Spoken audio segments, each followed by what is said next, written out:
अस्सलामुअलैकुम वरहमतुल्लाहि वबरकातुहू। दोस्तों उम्मीद है सब खैरियत से होंगे। जैसा कि आपको बताया कि रमज़ान मुबारक का बाबरकत महीना जारी और सारी है।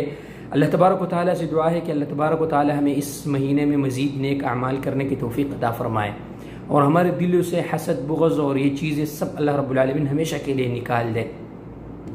बात आते हैं दोस्तों जिस टॉपिक में आज से बात करना चाहता हूँ, सोशल मीडिया पर आज एक बार फिर ये जितने भी झूठे यूट्यूबर से झूठे लोग हैं जो अल्लाह से डरते नहीं है, ये वीडियोज़ के एक बरमार है कि इंटरनेशनल फ़्लाइट इस तारीख को ओपन होगी। ये वो मेरे दोस्तों मैंने आपको बताया भी था पहले कि इस हवाले से तो मैंने फ्लाइनास का भी एक साइट में चेक कर रहा था। कुछ ईद के बाद एक डेट पे उन्होंने लाहौर, इस्लामाबाद और मेरे ख्याल से कराची था के लिए जो है ना वो डेट दिया है।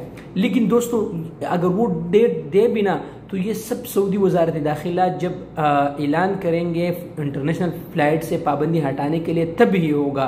और इंशाल्लाह ये कब होगा, अल्लाह तबारक व तआला से कवी उम्मीद है कि ये इंशाल्लाह ईद के बाद जल्द अज जल्द इंशाल्लाह ओपन होने का इम्कान है।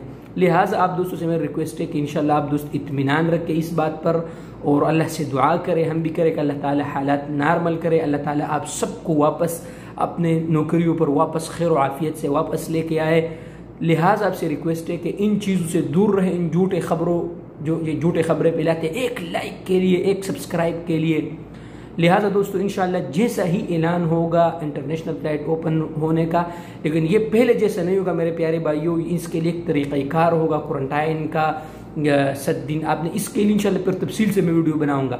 लिहाजा दोस्तों आप लोग इत्मीनान रखें, इंशाल्लाह उन झूठे खबरों पर आप यकीन मत करें। इंशाल्लाह जैसा ही इंशाल्लाह कोई भी ऐलान होता है आप दोस्त खुद भी जाके सऊदी एयरलाइन, सऊदी वज़ारत दाखिला को ट्विटर पर फॉलो करें, वहाँ देख लिया करें। अगर आप वहाँ नहीं देखते तो हमारे वीडियोज़ देख लिया करें। इंशाल्लाह जैसा ही कोई न्यूज़ इंशाल्लाह कन्फर्म और हकीकत पर मबनी आएगा हम आपसे इंशाल्लाह शेयर करेंगे और दुआओं में ज़रूर याद रखिए हमें।